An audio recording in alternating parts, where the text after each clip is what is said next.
This is an open letter to Mr. Sundar Pichai or Sundararjan Pichai or Pichai Sundararjan,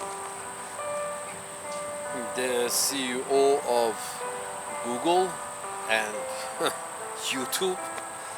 Hello, how are you? Hope everything is well. Not very happy here with the way you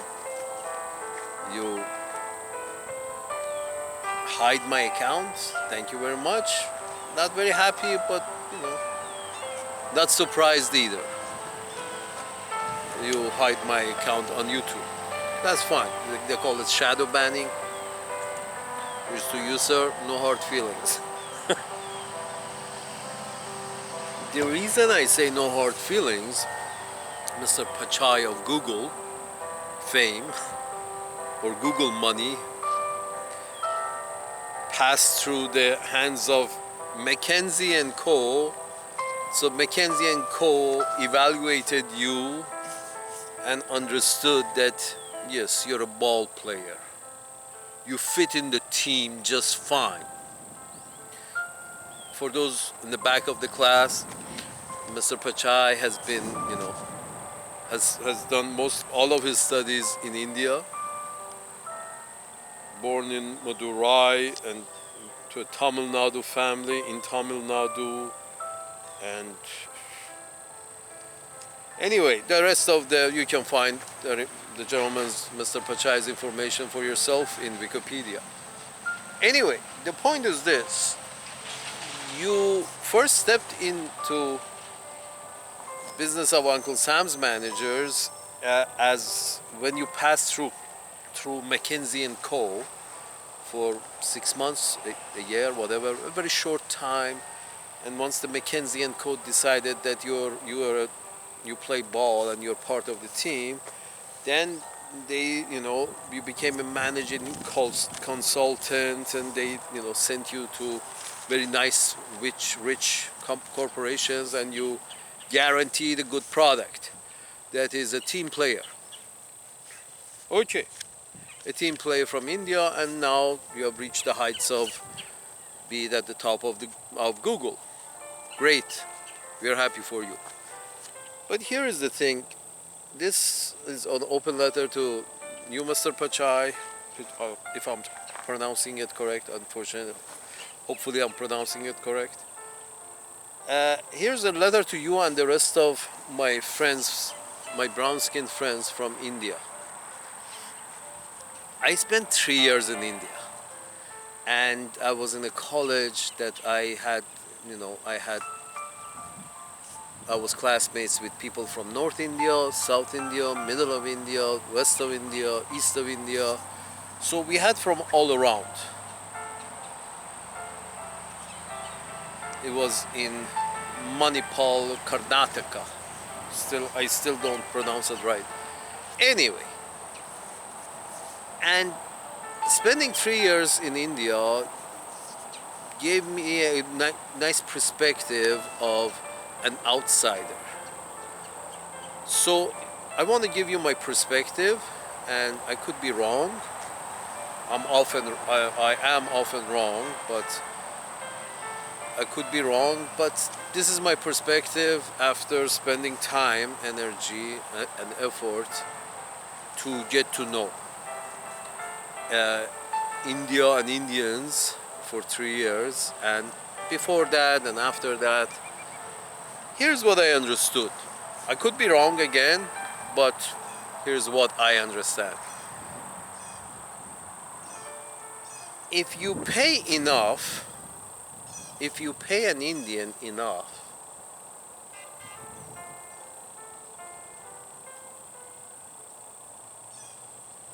he will not care. Basically, if I want to, extract India down to one sentence, I say Indians basically, if their perspective in life is, if you pay me enough, I don't care. And from that, you can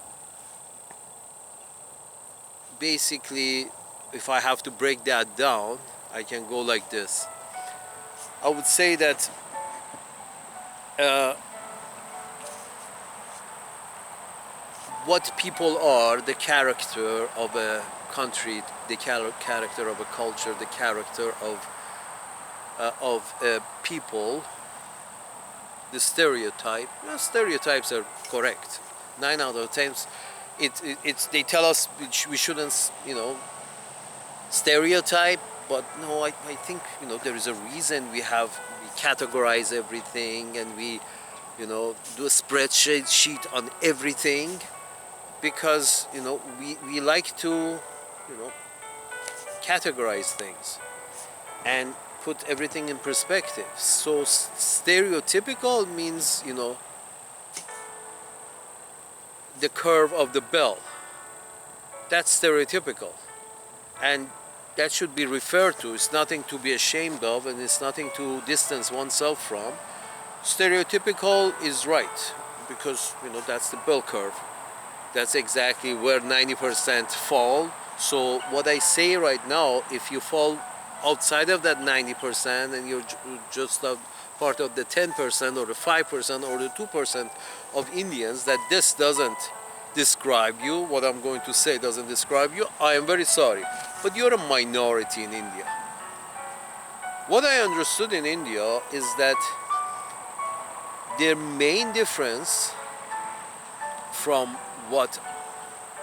how I saw life, and how the life was described to me. How the life was described to me was that, okay, try to learn the truth, and then if you work your way towards the truth, towards learning what you learned about the truth, if you work your way towards that and try to stay within truth, you will be part of construction. You will be more constructive than destructive in this world. If you find the truth and follow the truth, it will lead you towards more construction in this world, more production, which is better. And you will stay away, if you go towards the truth, you will stay away from destruction. This is how life was, how my environment, before going to India, this is how my environment was described to me. But when you go to India and spend time with them, you realize that when a people also pay homage, worship a god called as the god of destruction. Indians have many millions of gods. The way they explained to me that,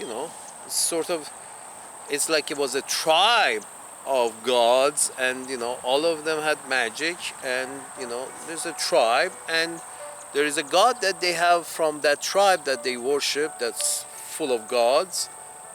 From that tribe, this called god of destruction. And apparently, so the people of India, the Hindus, the people of India worship the god of destruction.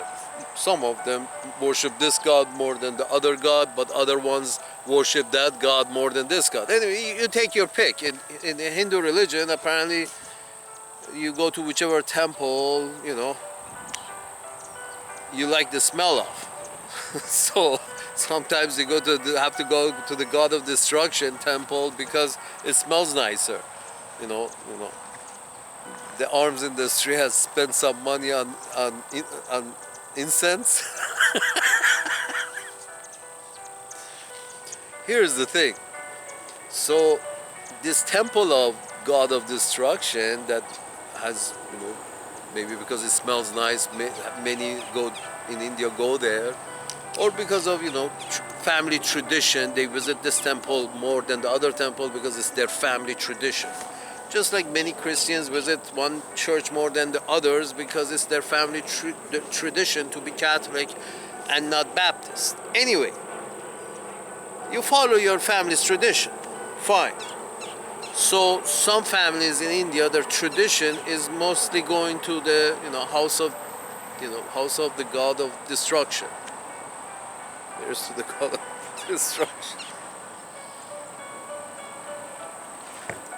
Why am I going to details with regards to this? It's simple. When a people is okay, understand, come up with god of destructions for themselves and worship such god, it's okay for them to do worship. That's fine. You choose your poison. But my problem is that when you have a culture, a tradition, a character of a nation is one in which the god of destruction is just one of the gods which you worship, and then morality becomes very relative. Very relative. So, for example, because morality comes from, okay, we consider certain things good, that is production, and we consider certain things not so good, as in destruction. So, if you don't have a clear line, you're basically saying one is as important as the other. There's not really a line here. Destruction, construction really doesn't make any difference. And for example, and this is the problem, that for example recently Mr. Mike Johnson, the Speaker of the House, basically said faith and morality should not be left out of the. It was a mistake for them to leave faith and morality out of the Constitution. It's there, but we don't see it. So we're gonna add it. So this is when the problem arises, is that faith and morality are not the same thing. He said that in one breath, as if like it's the same thing. No, it's not. The reason is exactly because of this relativism, that people with faith, if they see that they believe, that they have faith, they could be without. I'm trying to say is, faithful people could be without morality, especially towards their enemy. Faithful people will step over morality, especially towards their perceived enemy, because their faith sometimes says your morality shall only be limited to your own people. The same people who follow the same faith. So your morality should be limited to these people who follow your faith. That's the problem with faith. That sometimes they draw the line very tight and they say, no, we are only moral towards other Christians. Fuck the other ones. We don't care about the other ones. This is the problem with faith. And so faith and morality, on the other hand, there are some people who don't have any faith but have morality. And that means these are the ones that you actually should prefer, because they don't have faith, so they will try to be moral towards everyone. Not just, people who share their faith with, because they don't have a faith. So they're not equal, faith and morality. You want morality, but faith can stay out. Specifically for that reason, that faith draws a very tight circle. Those who follow faith can and have done so from time to time, to draw a very tight circle around themselves and say, whoever follows my faith gets my morality. I'm moral with them. And whoever doesn't follow my faith, I fuck him. Does it ring any bell?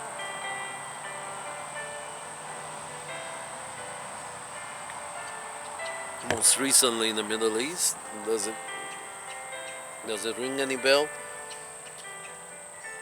Now the problem, the connection this has with Indians is that Hindus, especially of India, they have the faith. But specifically in, as far as I can see, in the Hindu religion, morality is very optional. Morality is very optional. If you pay me enough, I don't care. I won't care.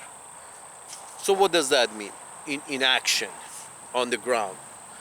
It means that I care for me and my family, sometimes even extended family, with brothers under the same roof, with grandparents and grandchildren all on the same roof. That's the extended family that up to recently Indians enjoy having. The point is this is what they understand, this is what is accepted, that it's about me and my family, that's fine. But outside of this extended family, outside of this extended family, if you pay me enough, I don't care. I won't care. If you pay me enough, I won't care. And this comes from that flexible morality that some just, it's okay for you to actually do go to the god of destruction temple and do pay homage and do worship. It's like it's a normal thing. Becomes flexible morality with regards to everybody else. So India right today, because everybody has flexible morality and everybody is okay with good and bad, really doesn't matter. Larger cities in India, larger cities to smaller cities, nobody has a, public sewer system doesn't exist. That's why they have very few, public toilets, because there is no sewer system to connect the fucking toilet to. So they would have to, empty it every other day, because there is no sewer system. Large cities don't have sewer system. 1 billion people living together within one geographic boundaries and not being able to come up with a functioning sewer system for any of their cities.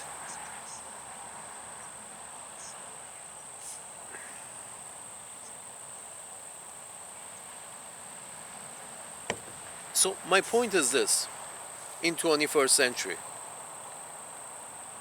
still. So my point is this.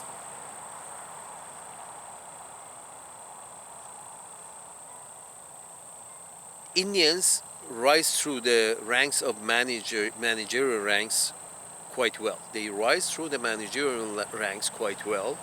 And obviously Mr. Pichai has passed through the McKinsey & Co. and got his credential about, he shines the boss boots very well. So he got his credential from there, and once these Indians move into the managerial jobs, they rise through the ranks quite quickly. The reason is basically they never say no to the boss, and they wait their turn until they're promoted. And meanwhile they do all kinds of political things to rise and undermine other ones, and brown nose here and brown nose there, until they rise through the ranks and they themselves become the CEOs, because they never say no to the boss. This is the problem with India. Why they never say no to the boss? Because if you pay me enough, I don't care. I won't care. So when the boss is paying enough, they never say no to the boss. They don't care, because our boss is always right. Well, when the boss is always right, it means the country will not have a sewer system. Nobody objects. Nobody's supposed to object. Objection is forbidden in India. I learned that the hard way. Objection is forbidden. In a country you call democracy, very few do object, because they burn them at the stake and they don't even mention it on the news.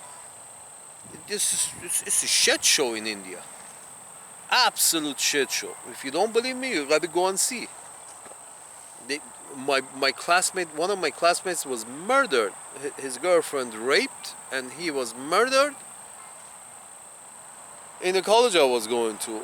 they were just had gone out somewhere, and a gang had, apparently a gang of people had jumped them and raped the girlfriend and killed the boyfriend. Apparently the boyfriend was trying to stand up for her, and we had a couple of days off in the college. So that means that this it's very relative in the from the perspective of Indian, of you know and when I say Hindu, could when the character is built based on the Hindu tradition, the character of India. Now you could be a Muslim from India, or you could be anything else from India, any other religion from India, but the character is Indian because that's the dominant character of the land, and whether you like it or not, you eventually obtain the character of the land. If you're born in the land, even if you're not of a Hindu tradition, you pick up the characteristics that come, because here's the thing: the characteristics of people comes from their geography, their weather, their culture, their language, their food, the availability of food, what from their music, from their tradition, from their mythology. All of these make up a character for a country or group of people who chose to live together, or were forced to live together because they were born in that shithole, any shithole. So the point is this: they're forced to live together. They pick up on the character, and because the majority of the population are Hindu, the society has a very Hindu character. So the Muslims and the other minorities pick up on the character, and it becomes their character mostly. So my point is this: the character is a character of, if you pay me enough, I don't care.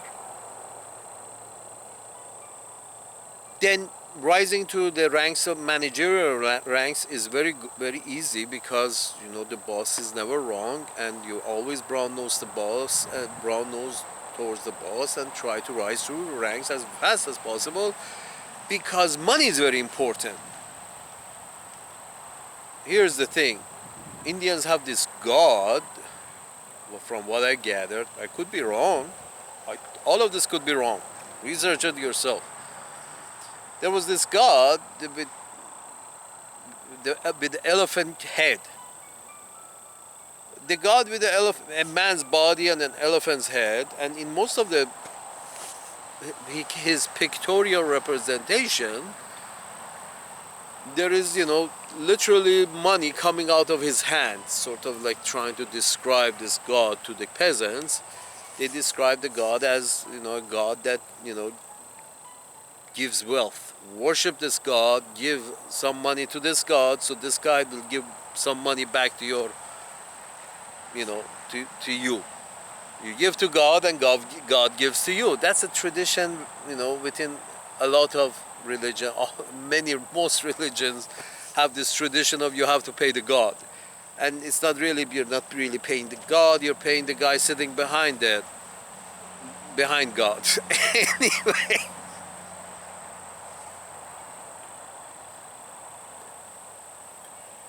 So the point is this: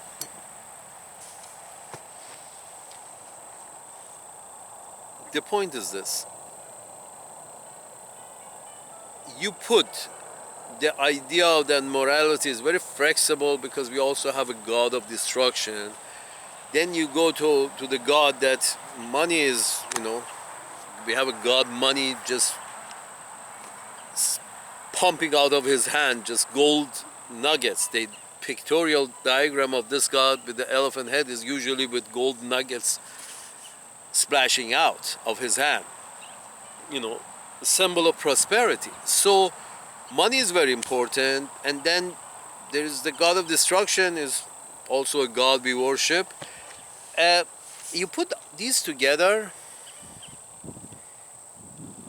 you end up with people in highest managerial positions in Uncle Sam's land who have flexible morality.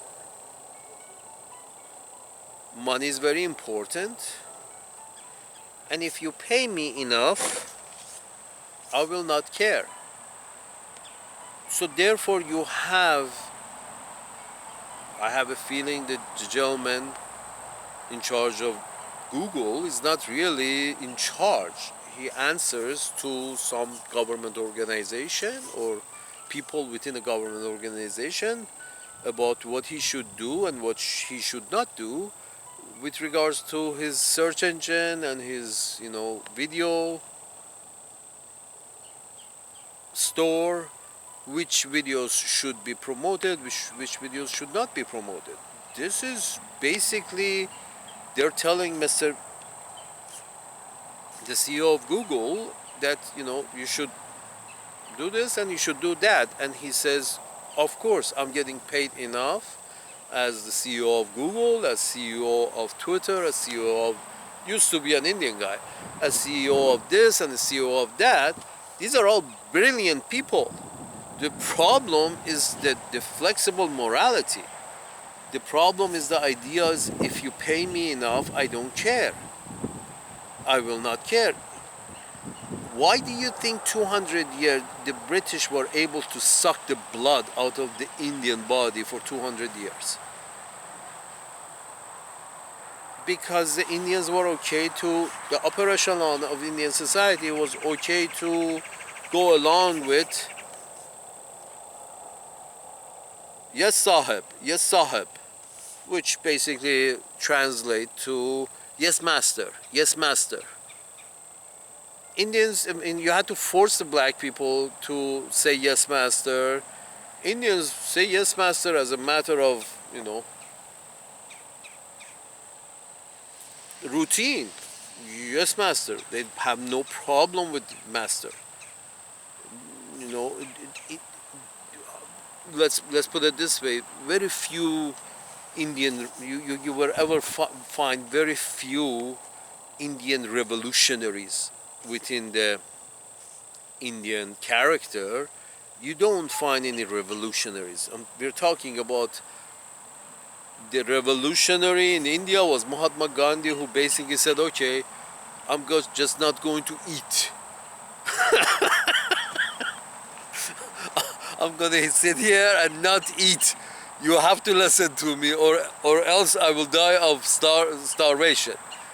And he was ready to do that. I mean, this you can do. This Indians do. This much. And that was the revolutionary. The ones that are the 99.99999% don't follow this, don't even do that. I don't eat until you listen to me. I don't care. You don't want to listen to me? No problem. I eat. Yes, master. Yes, sahib. Bala sahib. I eat. You don't need to listen to me. So that's the thing, that British came in and played Indians against each other, and made a slave of the entire race.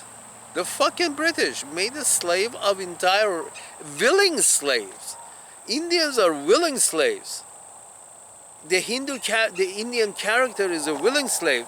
Again, if you pay me enough, I will slave. No problem. We are all a kind of slave, but having to say, the problem with slave is that you have to follow the master, even though if you think what he is stating is immoral. So you can say that Indians are amoral, not immoral. Many are moral, but the Indian character is amoral.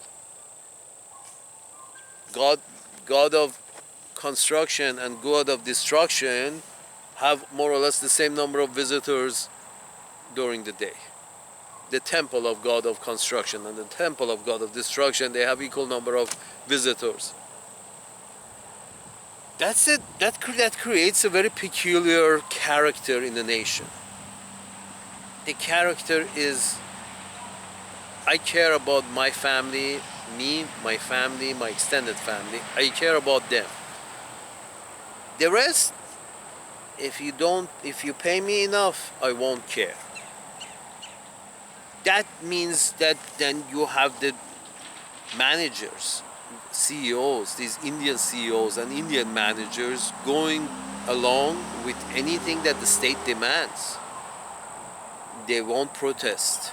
They will not protest.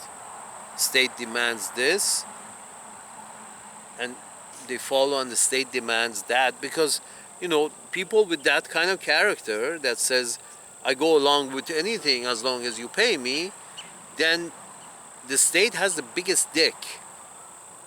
You know, the state has the biggest oomph.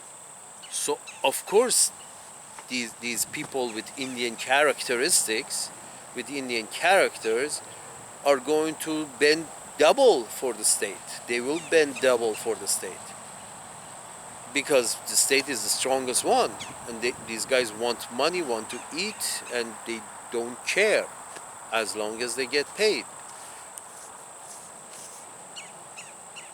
I'm sorry, this may sound like I am denigrating or picking on Indians, or but it is what it is.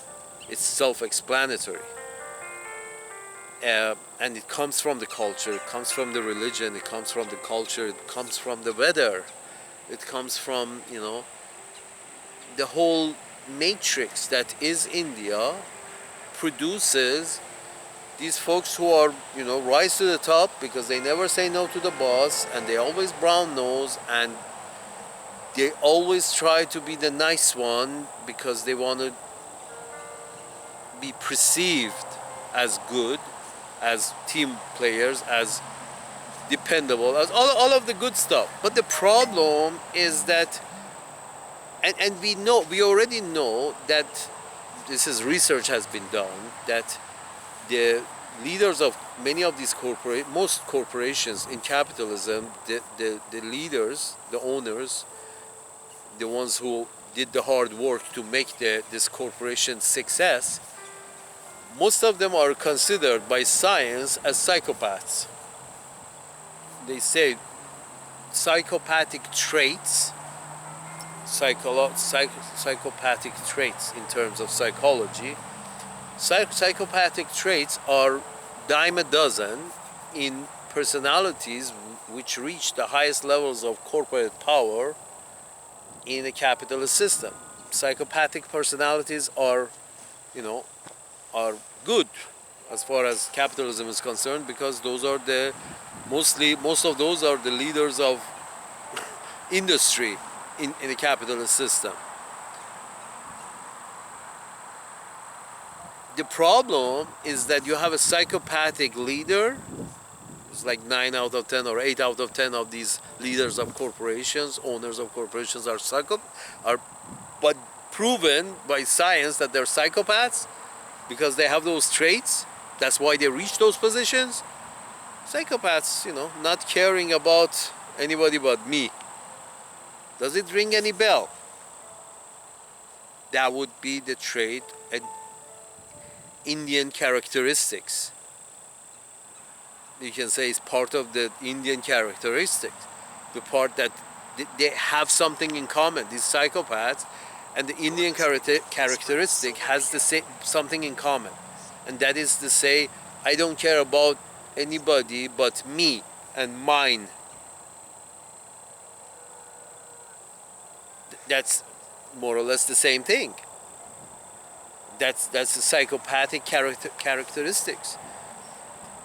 I might be wrong again, but so the culture, the characteristics becomes that. Becomes psychopathic. Why? Because when you look at the world as God of construction and God of destruction have the same weight, you can go to that temple or that temple, doesn't make any difference. Everything is relative. One is as important as the other. Then you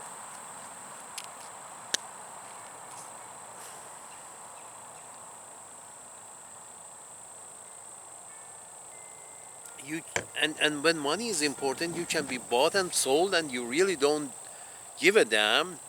because you're getting paid well enough.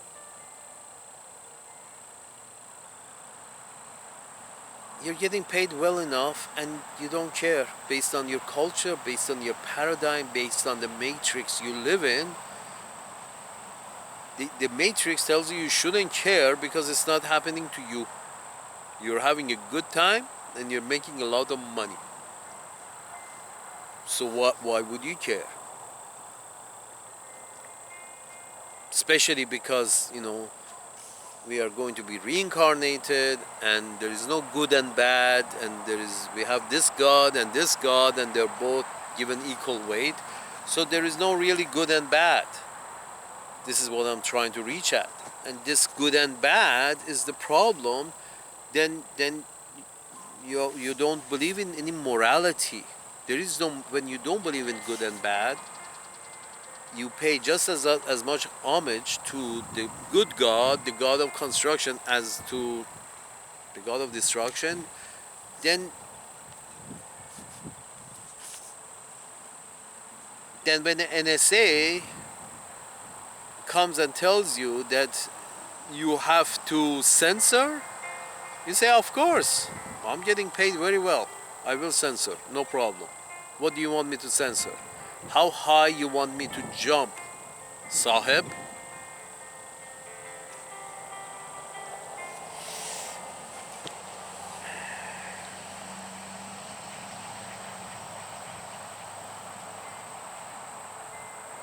And the example, the proof of it is plenty. From the 200 years British colonialism, which everybody in India went along with, because they only cared about themselves and their family and no one else. To Because here's the thing.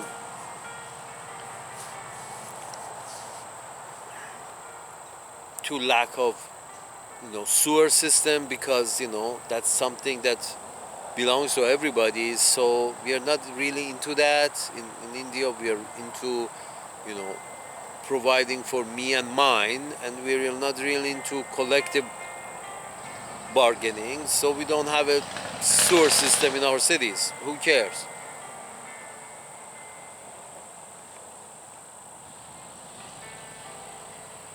To the way they treat each other, to the way they sell each other to the state, to the way that's just a recipe for disaster. Having Indians at the highest level, with not Indians as such. I mean, if you have an Indian with a Norwegian characteristics, that's fine. Not because Norway is better, it's just that there is no relativism in the Norwegian belief. There is no God of destruction.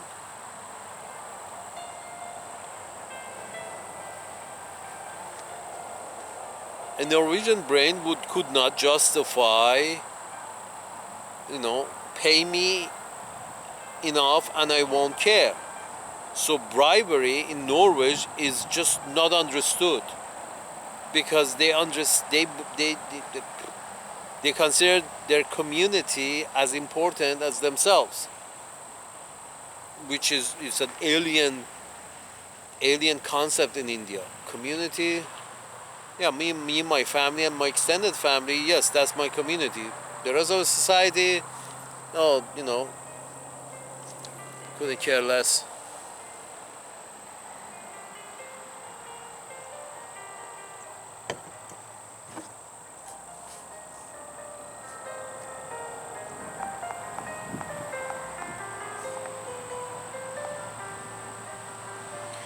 The care less part is with regards to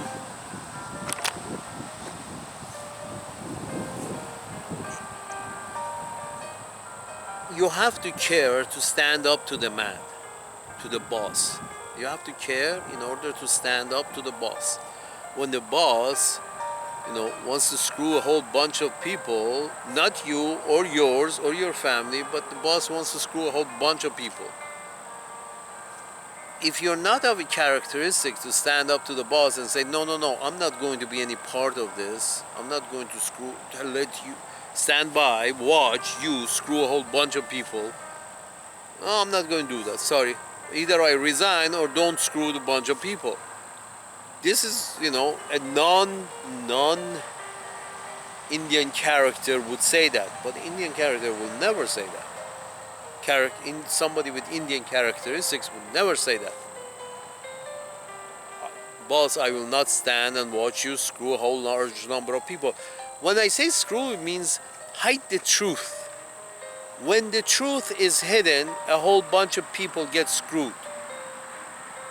When truth is hidden, doesn't matter the situation. The reason the truth is being hidden is because a whole bunch of people have been screwed or about to get screwed. So that they hide the truth. And saying that, no, we're going to censor the truth because we want to keep order, that's when you say, I think a little disorder. If the Redskins from North America had some Redskins in Europe and had a way of communicating the genocide that is happening in North America, and the Redskins in Europe would hear of it, they would protest enough, they would have protested enough that, the genocide would not take place, at least as completely as it did. You see, disturbance is not all bad. Saying yes to the boss is, maybe good for me, but, if a genocide is taking place and I still continue saying yes to the boss, what have I done? I have tacitly given my approval of the genocide taking place in North America during the time of, 14th, 15th, 16th, 17th century. Starting from 15th century, 15th, 16th, 17th century. The point is this. Unfortunately, Indian characteristics doesn't stand up to the boss. Because this relativism with regards to good and bad it's very flexible, has no sense of morality. It's very flexible. Therefore, when it's flexible, you don't care one way or another. You say, if you pay me enough, I won't care. Because you don't care one way or another, because you went to the temple of the goddess of destruction as a child, just as many times as you went to the temple of goddess of construction. So you don't care. In your view, they both have the same value. So if you pay me enough, I won't care. That's dangerous to have the leaders of the society, which basically in a capitalist society, the leaders of society are those who control the capital. Having these leaders be of the kind that I don't care one way or another,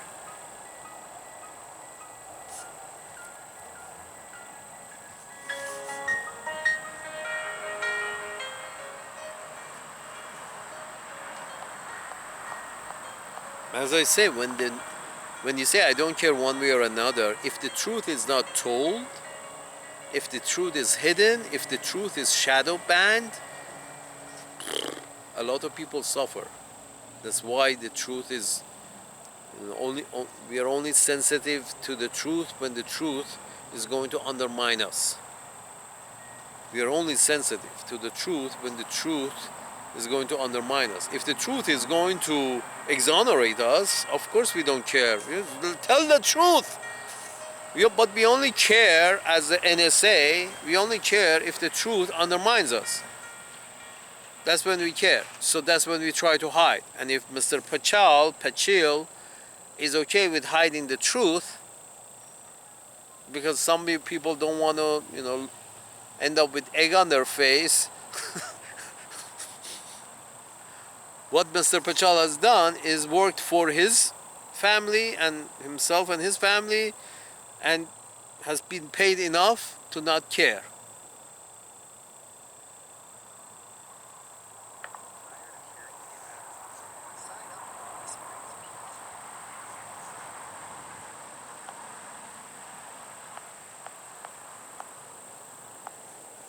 I don't think I'm going to, post this. I think this would be my last video on that I will put on YouTube. And from now on, I'm going to start posting on Twitter. It's been difficult on X. It's been difficult up to now because the the format that I make these videos with is not the same format that I can upload on Twitter. So I have to convert, and the problem has been converting up to now, but I will convert and upload on Twitter because I've been noticed that uh, Google, which YouTube belongs to, has apparently this policy on YouTube that if the channels that NSA doesn't approve of or DHS doesn't approve of, those channels are shadow banned. So you cannot get over a certain number of subscribers, and you cannot get over a certain number of views. It's just, you can't. Thank you very much.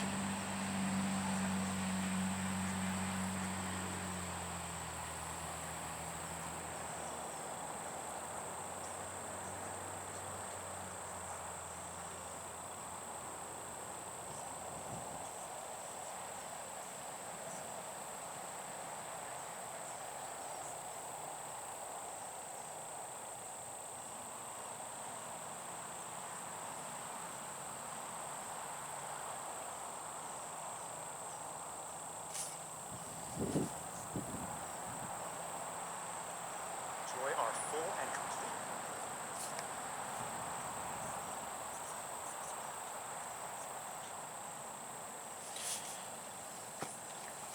Now, there is sometimes nationality takes the place of faith.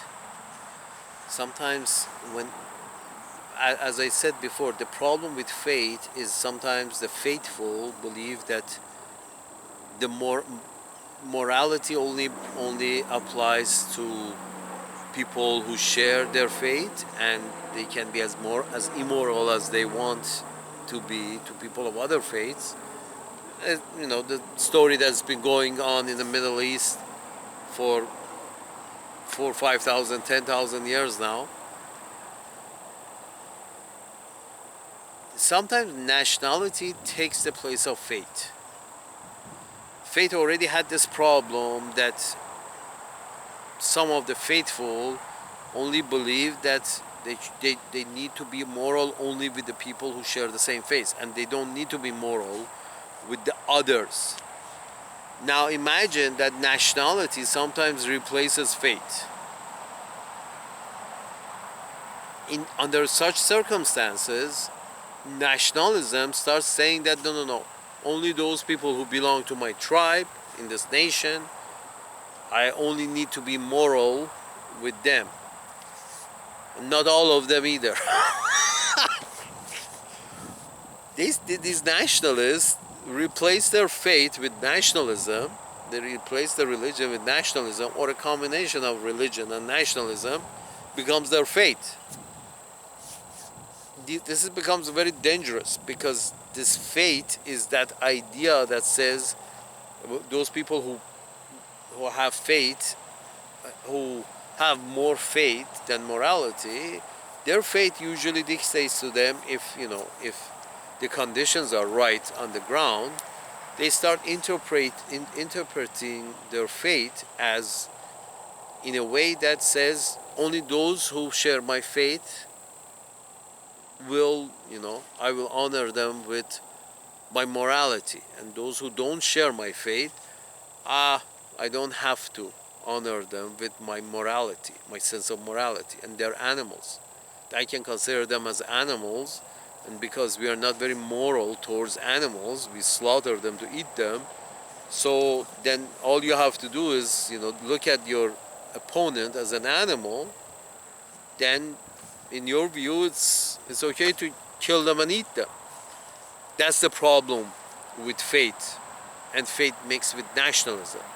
Now, if you put faith and nationalism aside and say, no, our only principle is morality. We want to be moral. Then there is very little chance of you ending up in World War III. Put your centerpiece, not your faith and not your nationality, put the centerpiece of your spread as morality. We want to be moral. Morality means if you say that, you say, okay, based on my morality, just human beings dying is a bad idea. Anything dying is a bad idea, especially human beings. Because these are, these are the most intelligent fuck that this fucking planet has had to offer. So human beings that is the intelligent creatures, they should not die. That's the centerpiece of our spread here, because that's the moral thing. Then start from there and say, okay, since now we agree that humans should not die, now let's see how we can live on this fucking land without more humans dying. So cease fire and start talking how you can come to a conclusion.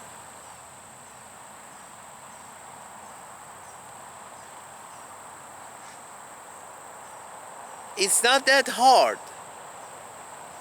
It's just that you have to put aside faith and nationality, Mr. Glenn Beck.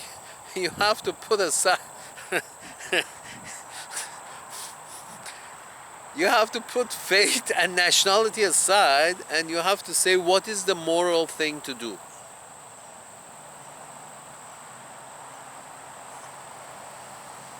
In this way, you can, prevent World War III. The moral thing to do is just not care what religion or race the other guy belongs to. If the other guy dies during this encounter, that's wrong. See what's wrong with the encounter and how we can fix it. Now, if you tell this to an Indian manager, an Indian manager is going to say, I'm making money. I don't see any problem.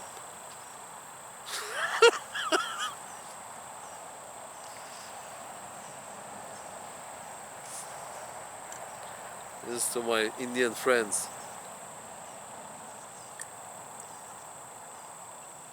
Salute.